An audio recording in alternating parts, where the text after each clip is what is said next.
آج ہم جو دیکھ رہے ہیں وہ ایک انڈکلیئرڈ مارشل لاء ہے۔ یہ آئین سے کچھ قوتیں مبرہ ہو گئی ہیں کہ کسی کے بھی آزادی گفتار کو نہیں روکا جا سکتا۔ جس طرح سے خواتین کی بے حرمتی کی گئی ہے، جس طرح سے پولیٹیکل ورکرز کو اٹھایا جا رہا ہے اور بلا جواز ان کو جیلوں میں تھانوں میں بند کیا جا رہا ہے، ڈیٹینشن آرڈر پاس کیے جا رہے ہیں، یہ ہم نے بدترین مارشل لاء کے ادوار میں بھی اس قسم کی چیزیں نہیں دیکھی۔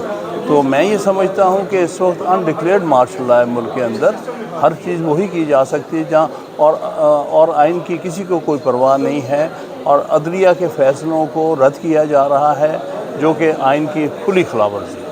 خان صاحب، عمران خان صاحب کے حوالے سے کچھ زبانی آرڈر ہوئے اور پیمرا نے بھی تحریری آرڈر دیا کہ عمران خان کا نام بولنا نہیں، سننا نہیں، کہنا نہیں، تو یہ جو پابندیاں لگائی جا رہی ہیں ایک سیاسی جماعت کو ٹارگٹ کر کے، کیا سمجھتے ہیں؟ یہ بہت افسوسناک بات ہے۔ میں یہ کہوں گا کہ کسی کے بھی آزادی گفتار کو نہیں روکا جا سکتا۔ وہ تو سیاسی لیڈر ہیں، کسی بھی شخص، ہر شخص کو پاکستان میں آرٹیکل 19 کے تحت اور حق حاصل ہے کہ وہ اپنے خیالات کا اظہار کرے، لوگوں تک اپنی بات پہنچائے۔ یہ کھلم کھلا جو ہے آئین کی خلاف ورزی ہے، لوگوں کے حقوق کی پامالی ہے، اور اس کو جتنا بھی اس کو کنڈیم کیا جائے اتنا ہی کم ہے۔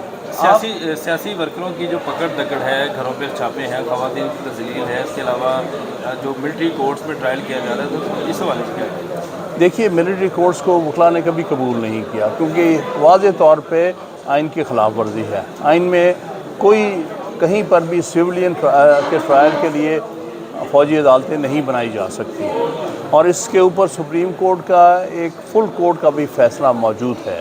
انہوں نے کہا ہوا ہے کہ یہ آئین کی بنیادی سٹرکچر، بنیادی ڈھانچے کے خلاف ہے ملٹری کورٹس، لہٰذا ملٹری کورٹس کو لے کے آنا جو ہے، یہ میں سمجھتا ہوں آئین کی کھلم کھلا خلاف ورزی اور زیادتی ہے۔ عمران ریاض کے کیس میں متعدد بار تاریخیں آ چکی ہیں، ہیئرنگ ہو چکی ہے، لیکن ابھی تک کوئی عدالت کے جو آرڈر ہیں ان پہ عمل درآمد نہیں ہو سکا اور وہ بازیاب نہیں ہو سکے۔ آپ کیا سمجھتے ہیں کہ عدالت کے جو احکامات ہیں، یا عدالت کی اس میں توہین کی جا رہی ہے، یا عدالت کے احکامات کو کیوں نہیں مانا جا رہا؟ دیکھیے، اسی لیے تو میں نے عرض کیا کہ آج ہم جو دیکھ رہے ہیں وہ ایک انڈکلیئرڈ مارشل لاء ہے۔ یہ آئین سے کچھ قوتیں مبرہ ہو گئی ہیں، اور وہ آئین کو ایک طرف رکھ کے آئین کی خلاف ورزی کر رہی ہیں، جو کہ بہت دکھ اور افسوس کی بات ہے۔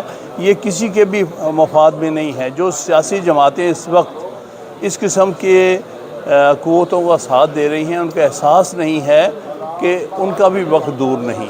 جنرل مشرف کا مارشل آپ نے دیکھا، اس دور کی عدالتوں کے جو معاملات تھے اور آج کے دور کی عدالتوں کے جو معاملات ہیں، کتنا فرق ہے؟ سیم ہے یا کتنا بھی فرق ہے؟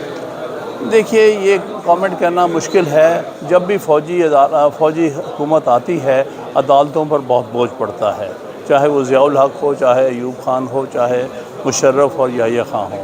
لیکن آج کے دن میں جو خاص افسوس کی بات یہ ہے، کیونکہ اس وقت تو یا آئین کو ایبروگیٹ کیا جاتا ہے، سسپینڈ، آج تو ہمارا آئین موجود ہے، اس کے ہوتے ہوئے عدالتوں کے فیصلوں کو رد کیا جا رہا ہے، اس کو نظر انداز کیا جا رہا ہے، کھلم کھلا آئین سے بغاوت کی جا رہی ہے۔ آپ کیا سمجھتے ہیں کہ عدالت کے ساتھ جھوٹ بولا جا رہا ہے عمران ریاض کے کیس کے حوالے سے؟ میں اس کیس کے بارے میں حتمی طور پہ کچھ نہیں جہاں اور آئین کی کسی کو کوئی پرواہ نہیں ہے، اور عدلیہ کے فیصلوں کو رد کیا جا رہا ہے جو کہ آئین کی کھلی خلاف ورزی ہے۔ خان صاحب، عمران خان صاحب کے حوالے سے کچھ زبانی آرڈر ہوئے اور پیمرا نے بھی تحریری آرڈر دیا کہ عمران خان کا نام بولنا نہیں، سننا نہیں، کہنا نہیں، تو یہ جو پابندیاں لگائی جا رہی ہیں ایک سیاسی جماعت کو ٹارگٹ کر کے، کیا سمجھتے ہیں؟ یہ بہت افسوسناک بات ہے۔ میں یہ کہوں گا کہ کسی کے بھی آزادی گفتار کو نہیں روکا جا سکتا۔ وہ تو سیاسی لیڈر ہیں، کسی بھی شخص، ہر شخص کو پاکستان میں آرٹیکل 19 کے تحت اور حق حاصل ہے کہ وہ اپنے خیالات کا اظہار کرے، لوگوں تک اپنی بات پہنچائے۔ یہ کھلم کھلا جو ہے آئین کی خلاف ورزی ہے، لوگوں کے حقوق کی پامالی ہے، اور اس کو جتنا بھی اس کو کنڈیم کیا جائے اتنا ہی کم ہے۔ سیاسی ورکروں کی جو پکڑ دکڑ ہے، گھروں پہ چھاپے ہیں، خواتین کی تذلیل ہے، اس کے علاوہ جو ملٹری کورٹس میں ٹرائل کیا جا رہا ہے، تو اس حوالے سے کیا ہے؟ دیکھیے، ملٹری کورٹس کو وکلاء نے کبھی قبول نہیں کیا، کیونکہ واضح طور پہ آئین کی خلاف ورزی ہے۔ آئین میں کوئی کہیں پر بھی سویلین کے ٹرائل کے لیے فوجی عدالتیں نہیں بنائی جا سکتی، اور اس کے اوپر سپریم کورٹ کا ایک فل کورٹ کا بھی فیصلہ موجود ہے۔ انہوں نے کہا ہوا ہے کہ یہ آئین کی بنیادی سٹرکچر، بنیادی ڈھانچے کے خلاف ہے ملٹری کورٹس، لہٰذا ملٹری کورٹس کو لے کے آنا جو ہے، یہ میں سمجھتا ہوں آئین کی کھلم کھلا خلاف ورزی اور زیادتی ہے۔ عمران ریاض کے کیس میں متعدد بار تاریخیں آ چکی ہیں، ہیئرنگ ہو چکی ہے، لیکن ابھی تک کوئی عدالت کے جو آرڈر ہیں ان پہ عمل درآمد نہیں ہو سکا اور وہ بازیاب نہیں ہو سکے۔ آپ کیا سمجھتے ہیں کہ عدالت کے جو احکامات ہیں، یا عدالت کی اس میں توہین کی جا رہی ہے، یا عدالت کے احکامات کو کیوں نہیں مانا جا رہا؟ دیکھیے، اسی لیے تو میں نے عرض کیا کہ آج ہم جو دیکھ رہے ہیں وہ ایک انڈکلیئرڈ مارشل لاء ہے۔ یہ آئین سے کچھ قوتیں مبرہ ہو گئی ہیں، اور وہ آئین کو ایک طرف رکھ کے آئین کی خلاف ورزی کر رہی ہیں، جو کہ بہت دکھ اور افسوس کی بات ہے۔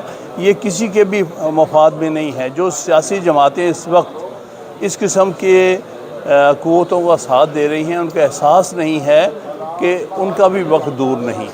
جنرل مشرف کا ماشاءاللہ آپ نے دیکھا، اس دور کی عدالتوں کے جو معاملات تھے اور آج کے دور کی عدالتوں کے جو معاملات ہیں، کتنا فرق ہے؟ سیم ہے یا کتنا بھی فرق ہے؟ دیکھیے، یہ کامنٹ کرنا مشکل ہے۔ جب بھی فوجی حکومت آتی ہے، عدالتوں پر بہت بوجھ پڑتا ہے، چاہے وہ ضیاء الحق ہو، چاہے ایوب خان ہو، چاہے مشرف اور یحییٰ خان ہو۔ لیکن آج کے دن میں جو خاص افسوس کی بات یہ ہے، کیونکہ اس وقت تو یا آئین کو ایبروگیٹ کیا جاتا ہے، سسپینڈ۔ آج تو ہمارا آئین موجود ہے، اس کے ہوتے ہوئے عدالتوں کے فیصلوں کو رد کیا جا رہا ہے، اس کو نظر انداز کیا جا رہا ہے، کھلم کھلا آئین سے بغاوت کی جا رہی ہے۔ آپ کیا سمجھتے ہیں کہ عدالت کے ساتھ جھوٹ بولا جا رہا ہے عمران ریاض کے کیس کے حوالے سے؟ میں اس کیس کے بارے میں حتمی طور پہ کچھ نہیں